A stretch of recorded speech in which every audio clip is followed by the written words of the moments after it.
Assalamualaikum warahmatullahi wabarakatuh. Kembali lagi bersama Bu Rifda di mata pelajaran Ilmu Pengetahuan Sosial. Semoga kalian diberikan kesehatan semua ya, amin. Pada kesempatan kali ini kita akan belajar tentang kedatangan bangsa barat ke Indonesia.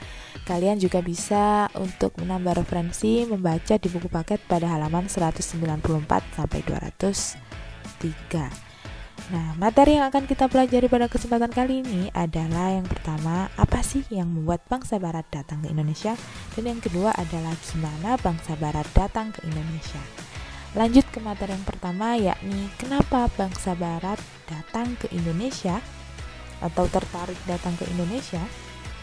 Yang pertama didasari oleh daya tarik bangsa Indonesia bagi bangsa barat.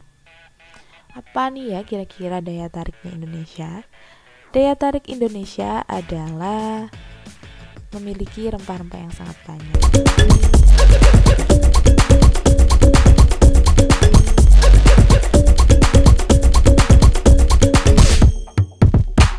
Memiliki 4 musim, otomatis rempah-rempahnya juga dikit dong.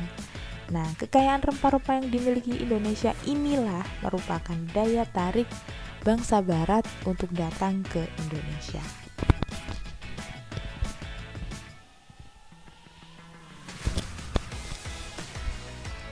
Yang kedua adalah motivasi 3G atau 3G, Gold, Glory, dan Gospel. Gold ini artinya kan emas nih. Nah, emas ini identik dengan kekayaan.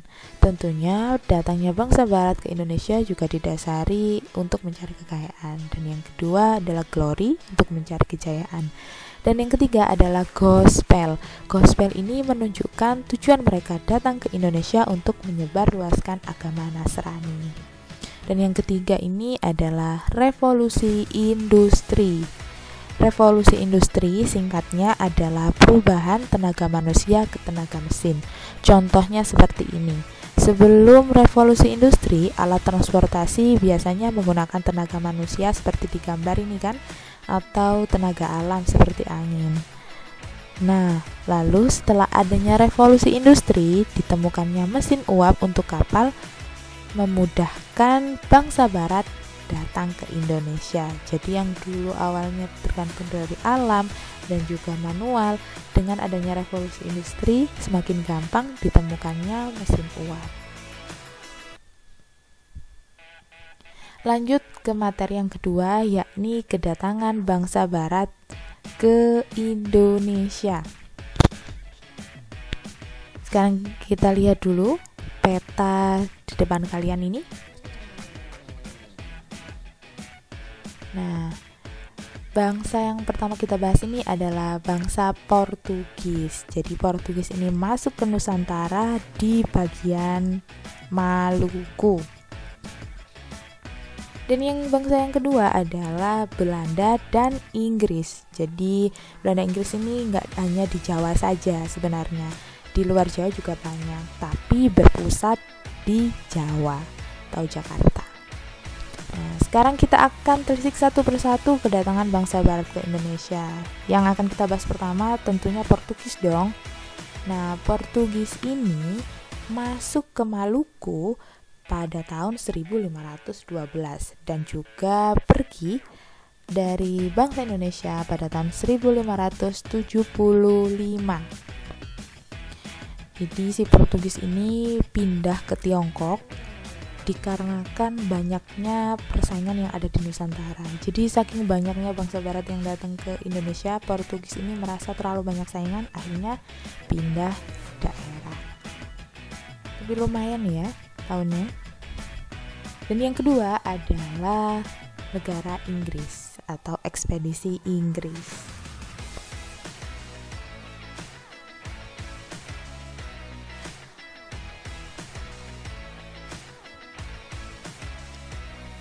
Inggris masuk ke Indonesia ini tapi nggak lama. Soalnya apa? Soalnya didesak oleh pesaingnya yakni Belanda.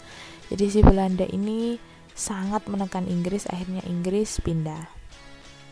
Dan yang ketiga adalah kedatangan bangsa Belanda ke Indonesia. Ini yang paling fenomenal. Oke. Belanda masuk ke Indonesia pada tanggal 22 Juni tahun 1596 dipimpin oleh Cornelis de Houtman. Jadi Houtman ini pimpinannya. Setelah Houtman ini masuk ke Indonesia, hal ini tuh membuka jalan bagi ekspedisi-ekspedisi lainnya masuk Indonesia. Jadi biar tahu jalannya. Akhirnya banyak yang datang ke Indonesia, ekspedisi-ekspedisi sesaudaraannya itu. Nah, karena sesama saudara dan banyak yang datang ke Indonesia, agar tidak terjadi yang namanya persaingan antar saudara, dijadikannya yang namanya VOC. Makanya VOC itu kayak organisasi dagang bangsa barat. Didirikan pada tahun 1602 dan juga bangkrut pada tahun 1799 karena banyak anggotanya yang korupsi. Korupsi. Makanya jangan korupsi ya anak-anak. For your information, jadi si Belanda ini kan Bu Rifda sudah bilang tadi kalau nggak di Jakarta aja, ada di Maluku dan juga di daerah lainnya. Tapi oleh orang Belanda ini kantor dagangnya ini ingin dipusatkan di Jakarta. Otomatis kalau membangun harus izin dong ke penguasa daerah tersebut. Nah, penguasa Banten ini adalah Pangeran Jayawikarta.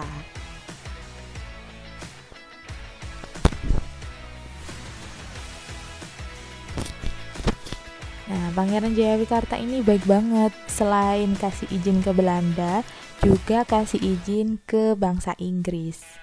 Jadi Pangeran Jayawikarta itu memberikan izin ke dua negara tersebut, Inggris sama Belanda.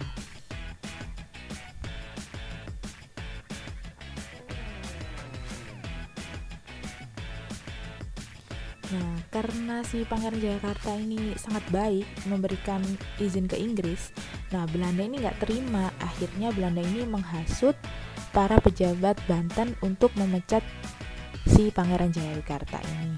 Nah, karena dipecat, otomatis Belanda semakin menguasai di Banten.